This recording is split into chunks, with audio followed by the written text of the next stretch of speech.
केंद्रीय विद्युत ऊर्जा राज्य मंत्री श्रीपद येसु नाइक औरंगाबाद पहुंचे, जहां जिला पदाधिकारी ने उन्हें महात्मा बुद्ध की प्रतिमा देकर उनका स्वागत किया। वहीं उन्होंने पत्रकारों के साथ बातचीत के दौरान भारत सरकार के द्वारा जनहित में चलाई गई योजनाओं के विषय में जानकारी दी। उन्होंने भारत सरकार के द्वारा किसान हित में लाई गई कई योजना के बारे में भी जानकारी दी। उन्होंने बताया कि किसान विद्युत उत्पादन हेतु सोलर सिस्टम का उपयोग कर अपनी जरूरत की बिजली उत्पादन कर सकते हैं, जिसमें किसानों को 70% सब्सिडी दोनों सरकार द्वारा मिलाकर दी जा रही है और किसान अपनी आवश्यकता से अगर अधिक बिजली उत्पादन करते हैं तो सरकार उनसे बिजली खरीद भी रही है।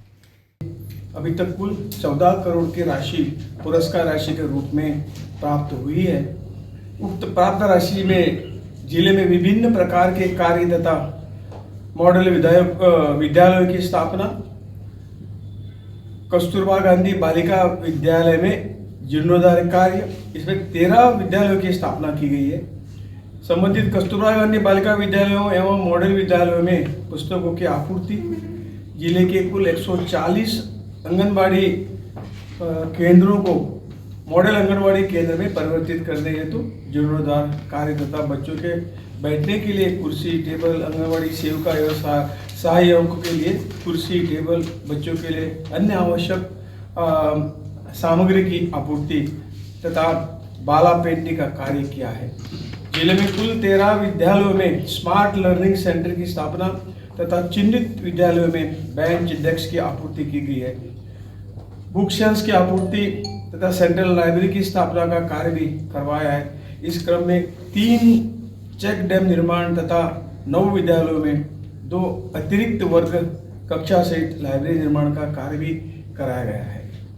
नीति आयोग द्वारा जारी रैंकिंग में माह नवंबर 2023 में जिले को देश स्तर पर समेकित रूप से प्रथम स्थान प्राप्त हुआ तथा उसकी पुरस्कार राशि जिले को अभी भी देने की बाकी है। वहीं उन्होंने औरंगाबाद के नवीनगर में स्थापित बिजली पावर प्लांट पर भी चर्चा की, लेकिन जब उनसे ये पूछा गया कि नवीनगर में प्लांट स्थापना के दौरान मुख्यमंत्री के द्वारा ये कहा गया था कि पावर प्लांट के आसपास के 5 किलोमीटर के क्षेत्र में प्रभावित और विस्थापित लोगों को मुफ्त में बिजली मुहैया कराई जाएगी, लेकिन अभी तक ऐसा नहीं किया गया, जिस पर उन्होंने आश्वासन देते हुए बताया कि इस संबंध में बिहार सरकार से बातचीत कर इसका भी समाधान किया जाएगा। गाँव में निःशुल्क बिजली देंगे, क्या ऐसा कुछ योजना आपके पास है सकती है विस्थापित गाँव को निःशुल्क बिजली देने का? डीएम साहब के पास बहुत लोग पहुंचता है, बहुत लोग पहुंचता है कि हम लोग निःशुल्क बिजली मिलता है, आंदोलन होता है। एग्जाम्पल आपके यहाँ जो 2 एनटीपीसी के प्रोजेक्ट हैं, ये रेलवे और अपने स्टेट को जो बिजली मिलती है पूरी यहाँ इसका उपयोग हो रहा है। और अपना यही अपना मकसद तो ये है, यहाँ ये हम बिजली पैदा करेंगे और ट्रांसमिशन का खर्च भी बचेगा और एक शुद्ध बिजली उसी इसमें मिलेगी। तो इस तरह का अपना जो प्लान है, जो प्लान आगे बढ़ाकर वो जहाँ बिजली पैदा होता है वही बिजली मैक्सिमम बिजली का जो परसेंटेज है वहाँ खर्च करें। विस्थापित गाँव में सब देने के लिए निःशुल्क दिया जाने का कोई योजना है?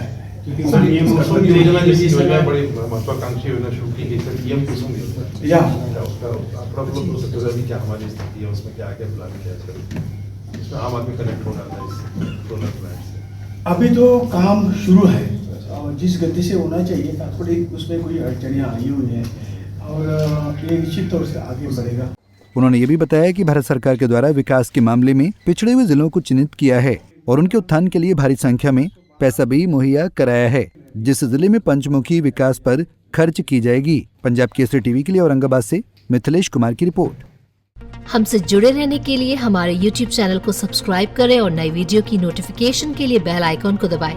अगर आप ये वीडियो Facebook पर देख रहे हैं तो लाइक जरूर करें और ज्यादा से ज्यादा शेयर करें। धन्यवाद।